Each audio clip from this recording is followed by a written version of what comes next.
Good morning, students. Welcome to my channel, Pharmacy Magnet Tutorial. Today we are discuss to introduction of pre-formulation studies.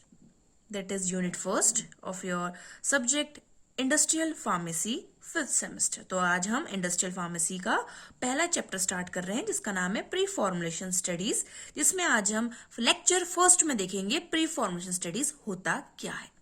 So pre formulation studies मैंने आपको जब syllabus समझा रही थी तो syllabus में भी मैंने चीज बताई आपको कि प्री फॉर्मुलेशन स्टडीज एक बहुत इंपॉर्टेंट चीज होती है जब हम फॉर्मुलेशन स्टार्ट करते हैं बनाना, या हम चॉइस करते हैं, सिलेक्शन करते हैं एपीआई का और एक्सीपिएंट का, किसी चीज का भी सिलेक्शन कर लो, आपको उसके बाद क्या काम करना होता है, प्री फॉर्मुलेशन। इसलिए हम सबसे पहले प्री फॉर्मुलेशन की स्टडी पढ़ रहे हैं। सो प्री फॉर्मुलेशन स्टडीज का मतलब है लर्निंग फेज, स्टार्टिंग फेज, जिसमें आप चीजें सीखोगे। आपने किस तरीके से एपीआई लिया, कैसे आपने एक्सिपिएंट लिया, उसके बाद उसकी किस तरीके से प्री फॉर्मुलेशन स्टडीज करी। Different different pre formulation studies हम इसमें पढ़ेंगे। जैसे मैं आपको बार बार बोलती हूँ, सॉल्युबिलिटी हो गया, पार्टीशन कोफिशिएंट हो गया, बल्क डेंसिटी हो गया, एंगल ऑफ रिपोज हो गया, ये सारे के सारे क्या है आपके स्टडीज हैं। प्री फॉर्मुलेशन स्टडीज हो, वो प्री कंप्रेशन स्टडीज हो, पोस्ट कंप्रेशन स्टडीज हो, सारी स्टडीज होती है। लेकिन जो प्री फॉर्मुलेशन होता है, फॉर्मुलेशन से पहले का काम, pre, that's why it is called as pre formulation. So pre formulation it is the stage of development during which the physiochemical properties of the drug substance are characterized and established। इसमें आप देख रहे हैं कि सबसे पहले आप जो चीज होती है डेवलप आपको जो करानी है, उससे पहले जो भी आप काम कर रहे हो, जो भी उसकी प्रॉपर्टीज देख रहे हो, वो आइदर ड्रग है, आइदर एक्सीपिएंट है, आइदर ड्रग और एक्सीपिएंट को अगर आपने मिक्स करा हुआ है, तो आपको सबसे पहला काम है चीजें, या आप कह सकते हो एक तरीके से आपका ऐसा लर्निंग फेज है कि आप जो भी चीज सिलेक्ट कर रहे हो एपीआई और एक्सिपिएंट, उसको सबसे पहले आपको क्या करवाना है, उसकी प्रॉपर्टीज चेक करनी है, जो उसकी फिजियोकेमिकल प्रॉपर्टीज है। इसीलिए हम इसमें आगे जाके फिजिकल एंड केमिकल प्रॉपर्टीज भी देखेंगे। Knowledge of the relevant physiochemical and biopharmaceutical properties determines the appropriate formulation and delivery method for preclinical and phase 1 study। अब इसमें क्या है आपका, आप एक तरीके से जो भी फिजियोकेमिकल प्रॉपर्टीज हम स्टडी करेंगे, physical properties, different physical properties है, डिफरेंट केमिकल प्रॉपर्टीज है, उन दोनों को स्टडी करना बहुत जरूरी है, क्योंकि वहीं से आपको पता चलेगा कि प्री फॉर्मुलेशन स्टडीज किस तरीके से की जाती है। साथ ही साथ बायोफार्मास्यूटिकल प्रॉपर्टीज क्यों बोला हुआ है इसने, क्योंकि इसमें हम कुछ बीसीएस क्लासिफिकेशन के बारे में भी स्टडी करेंगे। बीसीएस क्लासिफिकेशन भी आपकी इंपॉर्टेंट पार्ट होती है प्री फॉर्मुलेशन का, और यही दोनों चीजें आपकी क्या डिटरमाइन कर रही हैं, जो आप फॉर्मुलेशन बनाओगे, बनाने के बाद किस तरीके से उसे दोगे, उसके जो भी क्लिनिकल ट्रायल्स होते हैं, या आप कह सकते हो एनिमल्स में हम करते हैं, फिर बाद में ह्यूमन वॉलंटियर्स लेते हैं, जो भी हम फेजेस करते हैं मार्केट में आती है फेज 4 फेज 5 के बाद, वो सारी चीजें तो आपकी बात की बात है। पहले हमें नॉलेज लेनी है किसकी, प्रॉपर्टीज की, जो होती हैं physical properties and chemical properties. Prior to the development of any dosage form new drug, it is essential that certain fundamental physical and chemical properties of drug powder determine। आप कोई भी डोजेस फॉर्म अगर develop कराना चाह रहे हो, या कोई भी न्यू ड्रग्स हैं, कोई भी न्यू ड्रग अगर आई है मार्केट में, या उसका नया एपीआई आया है, आप चाह रहे हो कि इसका मैं कोई नया डोजेस फॉर्म बनाऊं, तो आपको सबसे पहले क्या जरूरी चीजें, एसेंशियल क्या है, सबसे पहले फिजिकल एंड केमिकल प्रॉपर्टीज, किसकी, ड्रग की, एक्सिपिएंट्स की। तो वही चीज हमने स्टडी करनी है कि ड्रग और एक्सिपिएंट दो चीजें हैं आपके पास। पहली चीज हो गई आपकी ड्रग, सेकंड क्या हो गई आपकी एक्सिपिएंट्स। अब आपने जो भी न्यू ड्रग लेनी है, न्यू एपीआई लेना है, न्यू एक्सिपिएंट्स लेने हैं, कुछ नई doses, new doses form develop करानी है, तो आपके लिए सबसे पहला जरूरी काम होता है फिजिकल एंड केमिकल प्रॉपर्टीज को डिटरमाइन करना। Pre-formulation studies should focus on physiochemical properties of new compounds that affect drug performance and development of efficacious doses form with objective of quantitation of physical and chemical properties that it assist in developing stable, safe and effective formulation. तो यहां उसने क्या बोला इस वाले चीज में कि प्री फॉर्मुलेशन स्टडीज किस में फोकस कर रहे हैं हम, सबसे पहले उसके प्रॉपर्टीज पे। कौन सी properties? Physical and chemical properties. कोई भी नया कंपाउंड ले रहे हो, कोई भी नया ड्रग ले रहे हो, तो आपको सबसे पहले उनकी प्रॉपर्टीज देखनी, क्योंकि वही प्रॉपर्टीज आपके जो परफॉर्मेंस होती है फॉर्मुलेशन की, या जो आप फॉर्मुलेशन डेवलप कराना चाह रहे हो, या कोई ऐसी डोजेस फॉर्म बनाना चाह रहे हो जो बहुत ज्यादा इफेक्टिव हो, तो उसके लिए आपको क्या चीजें डिटरमाइन करनी, सबसे पहले किस में फोकस करना है? फिजिकल और केमिकल प्रॉपर्टीज। वही चीज उसने एक्सप्लेन की है प्री फॉर्मुलेशन में कि अगर आप कोई भी चीज डेवलप कराना चाह रहे हो, कोई भी न्यू ड्रग है या नया कंपाउंड है, और कोई आप नई डोजेस फॉर्म बनाना चाह रहे हो, सबसे पहला इंपॉर्टेंट पार्ट होता है आपका फिजिकल एंड केमिकल प्रॉपर्टीज को डिटरमाइन करना। वो बात की बात है कि आप फॉर्मुलेशन किस तरीके से बनाओगे, उसमें क्या कहते हैं, उसका फॉर्मूला क्या रखोगे, उसको डिलीवरी मेथड क्या रखोगे, या उसका क्लिनिकल ट्रायल्स कैसे करोगे, हर चीज है, वो बात की बात है। सबसे पहले हमें चीजें देखनी है फिजिकल एंड केमिकल प्रॉपर्टीज, इसलिए उसने बार बार वही चीजें रिपीट की है, फिजिकल एंड केमिकल प्रॉपर्टीज। तो यहाँ तीन चीजें हैं, stable, safe and effective formulation. अब कोई भी अगर डोजेस फॉर्म बन रही है, कोई भी डोजेस फॉर्म बन रही है आपकी न्यू ड्रग्स की, न्यू कंपाउंड की, तो कुछ चीजें, पैरामीटर्स बहुत जरूरी हैं, जिसमें मैंने तीन चीजें लिखी है, स्टेबल, सेफ, इफेक्टिव। सेफ, आप उस चीज को लेंगे, खाएंगे, तो वो क्या होनी चाहिए? सेफ होनी चाहिए, साइड इफेक्ट्स नहीं आने चाहिए।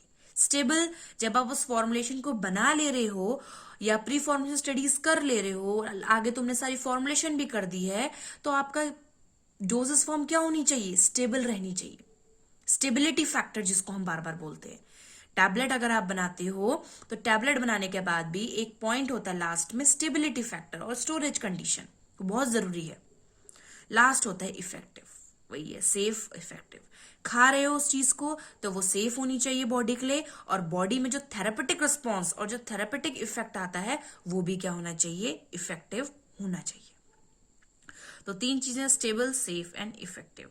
ये तीनों चीजें आपकी इंपॉर्टेंट क्यों हैं? क्योंकि आप प्री फॉर्मुलेशन अगर सही से करोगे, कभी भी कोई नई चीज अगर आप कर रहे हो, नई ड्रग ले रहे हो, नया कंपाउंड ले रहे हो, तो आप सबसे पहले याद कर लो, आपको फिजिकल और केमिकल प्रॉपर्टीज याद करनी है, और आपको प्री फॉर्मुलेशन स्टडीज स्टार्ट करनी है।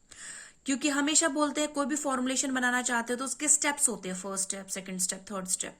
तो अगर लास्ट स्टेप में कोई प्रॉब्लम आ रही है, तो वो किस वजह से आ रही है? आपके फर्स्ट स्टेप से, क्योंकि आपने फर्स्ट स्टेप ही गलत करा हुआ है। तो सबसे पहले हमें फर्स्ट स्टेप में क्या पढ़ना है? Pre formulation studies. अगर प्री फॉर्मुलेशन स्टडीज आपकी क्लियर है और आपने ड्रग की और एक्सिपिएंट की प्री फॉर्मुलेशन स्टडीज सही करी है, तो आपको लास्ट में जो लास्ट स्टेप होगा उसमें कोई भी इश्यूज नहीं आएंगे। लास्ट स्टेप मेनली क्या रहता है? Stability factor, storage factor. तो तब आपकी कोई भी इश्यूज नहीं होंगे। इसीलिए हमें इंडस्ट्रियल फार्मेसी में सबसे पहली चीज हमें यही पढ़नी है कि हमें प्री फॉर्मुलेशन स्टडीज करनी होती हैं किस तरीके से। अब अगर हम नई न्यू दूसरी चीज देखें, उसमें ये आप देख रहे हैं, अगर आपको स्लाइड सही से दिख रही है, मैं नोट्स आपके डिस्क्रिप्शन बॉक्स में डाल दूंगी, तो आप यहां देखेंगे, the pre formulation is the first step in the rational development of a dosage form of a drug substance alone and when the combined with excipient। दो चीजें वर्ड है यहाँ पे, एक है alone, एक है combine। यहां बात किसकी कर रहे हैं हम? अपने प्री फॉर्मुलेशन के पहले स्टेप की। तो प्री फॉर्मुलेशन में जो फर्स्ट स्टेप होता है, वो आपका क्या रहता है? डेवलपमेंट। कैसे कर रहे हो आप? सपोज आपने दिमाग में, मन में बना लिया है कि मुझे कैप्सूल या टैबलेट बनानी है और मुझे ये नया कंपाउंड लेना है। तो जो भी आप न्यू कंपाउंड लोगे, उसमें आपको दो चीजें देखनी है। एक तो आपको अपना अलोन ड्रग सब्सटेंस के बारे में देखना है, एक क्या देखना है, जब आप उस ड्रग सब्सटेंस के साथ क्या मिक्स कर रहे हो? अपना एक्सिपिएंट मिक्स कर रहे हो। तो दो चीजें, एक है ड्रग, एक है एक्सिपिएंट, और तीसरा होता है आपका ड्रग प्लस एक्सिपिएंट। तो तीन चीज याद रख लीजिए, फर्स्ट है आपका ड्रग, सेकेंड है आपका एक्सिपिएंट, और थर्ड होता है ड्रग प्लस एक्सिपिएंट। तो आपकी प्री फॉर्मुलेशन स्टडीज का जो पहला पार्ट है वो यही है, आपको यहां से चीजें क्या करनी है? स्टार्ट करनी है। करना क्या है इनका?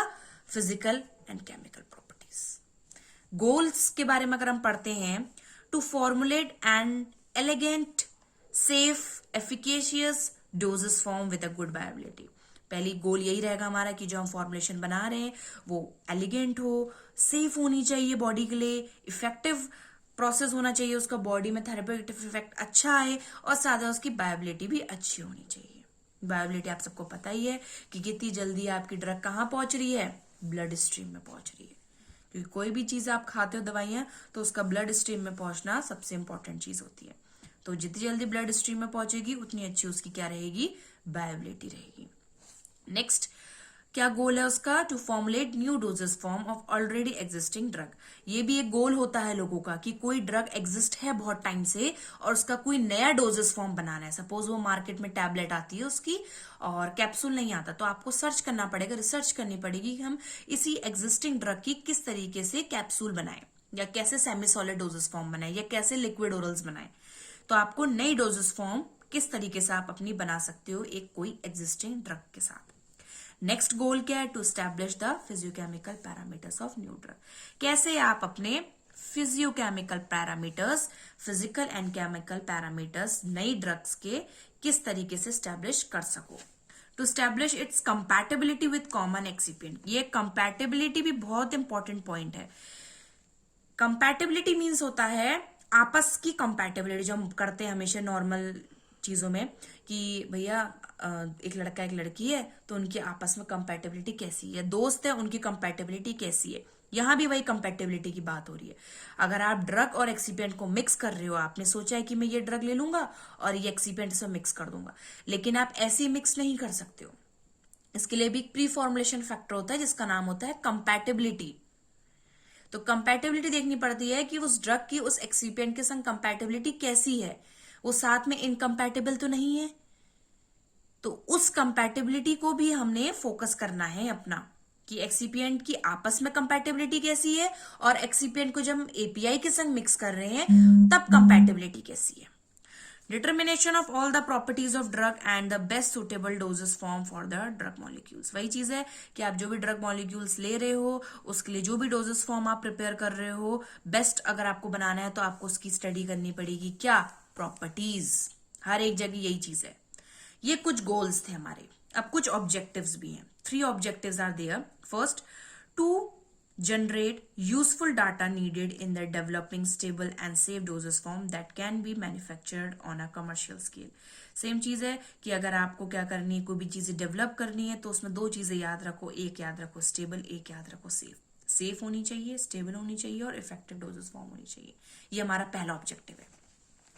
सेकेंड ऑब्जेक्टिव में क्या बोला उसने, सेकेंड ऑब्जेक्टिव में उसने कहा है to provide in depth knowledge and understanding of the physical characteristics of the candidate drug molecules prior to the doses form. Doses form development से पहले आपको ड्रग मॉलिक्यूल्स का जो कैंडिडेट है उसकी फिजिकल कैरेक्टरिस्टिक्स को जानना बहुत जरूरी है। डोजेस फॉर्म बनाना भी इंपॉर्टेंट है, लेकिन उससे पहले उस डोजेस फॉर्म में आप कौन सा एपीआई ऐड कर रहे हो उसकी फिजिकल कैरेक्टरिस्टिक्स को जानना भी बहुत इंपॉर्टेंट है। सेकेंड ऑब्जेक्ट हमारा ये है। Third, to generate useful information on how to design a drug delivery system with good bioavailability. ये भी इंपॉर्टेंट ऑब्जेक्टिव है। अगर आपको कोई डोजेस फॉर्म बना रहे हो, कोई नया कंपाउंड है, कोई एग्जिस्टिंग कंपाउंड है, तो उसके लिए आपको क्या चीजें जरूरी है, बायोबिलिटी। कि आपको ये भी ध्यान रखना है उसकी बायोबिलिटी अच्छी हो। जितनी अच्छी बायोबिलिटी होती है किसी भी फॉर्मुलेशन किसी भी ड्रग की, उतना अच्छा थेरेपेटिक इफेक्ट शो होता है बॉडी में, उतना अच्छा थेरेपेटिक रिस्पॉन्स आता है बॉडी में। तो हमारा थर्ड ऑब्जेक्टिव है बायोबिलिटी। तो ऑब्जेक्टिव में पहला क्या बोला उसने, स्टेबल, सेफ एंड इफेक्टिव होनी चाहिए डोजेस फॉर्म। सेकंड ऑब्जेक्टिव क्या है कि डोजेस फॉर्म डेवलपमेंट से पहले आपको ड्रग मॉलिक्यूल्स की कैरेक्टरिस्टिक्स पढ़ना बहुत जरूरी है, स्पेशली फिजिकल कैरेक्टरिस्टिक्स पढ़ना बहुत जरूरी है। लास्ट उसने बोला है आपका कि आप किस तरीके से डिजाइन करोगे अपनी ड्रग की डिलीवरी को, किस तरीके से आप दे रहे हो उसे, कौन सा डोजेस फॉर्म दे रहे हो कि जिससे आपकी बायोबिलिटी क्या हो, इंप्रूव हो जाए। तो एक तरीके से क्या है, डिसएडवांटेज थी बायोबिलिटी और उसको हमने किस में चेंज कर दिया, एडवांटेज में, कि हम कैसे अपनी बायोबिलिटी को इंप्रूव करें, कौन सी ऐसी ड्रग बनाएं, कौन सा ऐसा डिलीवरी सिस्टम तैयार करें कि ड्रग वो जब उस डिलीवरी सिस्टम से जाए तो उसकी बायोबिलिटी क्या हो जाए, इंक्रीज हो जाए। ये सारे आपके गोल्स और ऑब्जेक्टिव्स थे। एक पॉइंट और है इसमें, study of physiochemical characteristics of drug substance. यही हमने सारी चीजें क्या करनी है, पूरा एक्सप्लेन करके पढ़नी है। अभी हम सिर्फ क्या कर रहे हैं, सिर्फ देख ले रहे हैं क्या क्या चीजें होती हैं। फिजिकल प्रॉपर्टीज क्या होती हैं आपकी, organoleptic properties, bulk characteristic studies, solubility analysis. Organoleptic properties आपको पहले से पता है, ऑर्डर, कलर, टेस्ट, सबसे पहला इंपॉर्टेंट पार्ट है ये फिजिकल प्रॉपर्टीज का।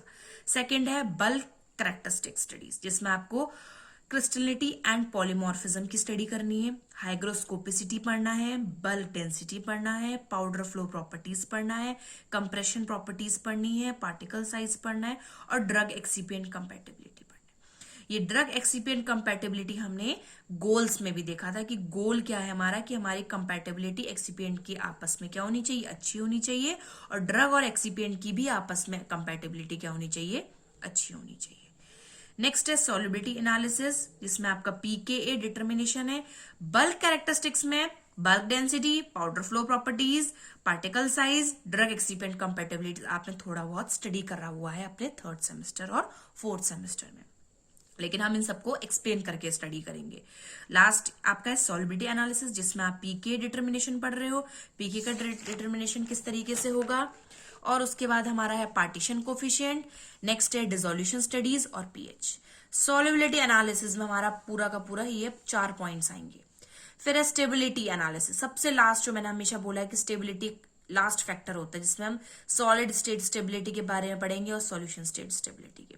अब इसमें हम सिलेबस के अकॉर्डिंग देखेंगे कि हमें कौन कौन सी चीजें एक्सप्लेन करके पढ़नी है, लेकिन अगर नॉर्मल फ्लो चार्ट की बात करेंगे तो फ्लो चार्ट आपका ये 3-4 चीजों में होगा, organoleptic properties, bulk characteristics, solubility analysis and stability analysis. और ये क्वेश्चन एग्जाम में आता है कि आपका फ्लो प्रॉपर्टीज या आपका फ्लो चार्ट क्या होता है आपके प्री फॉर्मेशन स्टडीज का, तो ये पता होना चाहिए आपको। Investigation of physical and chemical properties of drug substance alone और when combined with excipient is crucial during the pre formation study. वही सेम चीज बोल दी है, प्री फॉर्मेशन स्टडीज के ड्यूरिंग के टाइम हमें 2 चीजें इंपॉर्टेंट है, एक तो ड्रग अलग से, एक्सिपिएंट अलग से, और ड्रग और एक्सिपिएंट आपस में साथ में टेस्ट करने हमने जो। नेक्स्ट होता है केमिकल प्रॉपर्टीज, जिसमें ऑक्सीडेशन है, हाइड्रोलिसिस है, रेसिमाइजेशन है, पॉलीमरिज्म है एंड रिडक्शन है। ये कुछ आपकी क्या है, केमिकल प्रॉपर्टीज है। लास्ट में मैंने ये बताया हुआ है कि why pre formulation studies are important. तो इसमें क्या है, सबसे पहले क्यों इंपॉर्टेंट है प्री फॉर्मुलेशन स्टडीज। अगर हम स्टार्टिंग में देखें, हम 3 चीजें पढ़ी है, स्टेबल, सेफ एंड इफेक्टिव, वही चीज इंपॉर्टेंट है। तो strengthen the scientific formulation of the guidance, provide the regulatory relief and conserve resources in the drug development and evaluation process, improve the public safety standards, enhance the product quality, facilitate the implementation of the new technology. वही चीज उसने बोली हुई है, pre formulation study क्यों जरूरी है। आप ऐसी फॉर्मुलेशन बनाओ जो स्टेबल रहे, स्टेबिलिटी फैक्टर अच्छा शो करे, उसके बाद सेफ रहे ह्यूमंस के लिए, या आप एनिमल्स को दे रहे, ह्यूमंस को दे रहे, सेफ रहे वो। उसके बाद लास्ट होता है आपका इफेक्टिवनेस। इफेक्टिवनेस भी बहुत इंपॉर्टेंट पैरामीटर है। तो इन कुछ चीजों को, कुछ पॉइंट्स होते हैं जिसके लिए हम प्री फॉर्मुलेशन स्टडीज करते हैं, कि आप कोई नया कंपाउंड लेके नई डोजेस फॉर्म बना रहे हो, तब भी प्री फॉर्मुलेशन स्टडीज बहुत इंपॉर्टेंट रोल प्ले करता है। तो ये आपका था एक तरीके से introduction of pre formulation studies. अभी हमने फर्स्ट लेक्चर में ये देख लिया कि इंट्रोडक्शन क्या है प्री फॉर्मुलेशन स्टडीज का। अब हम सेकेंड लेक्चर में देखेंगे इनके जो टॉपिक्स हैं फिजिकल प्रॉपर्टीज में, बल्क डेंसिटी या ऑर्गनोलेप्टिक प्रॉपर्टीज। सिलेबस के अकॉर्डिंग हम चलेंगे कि सिलेबस में आपको क्या चीजें एक्सप्लेन करके पढ़नी है। So students, this notes of introduction of pre-formulation part will be available at our description below. If you like our video, please subscribe and like, do share with your classmate, and also press the bell icon for our new videos updates. Thank you.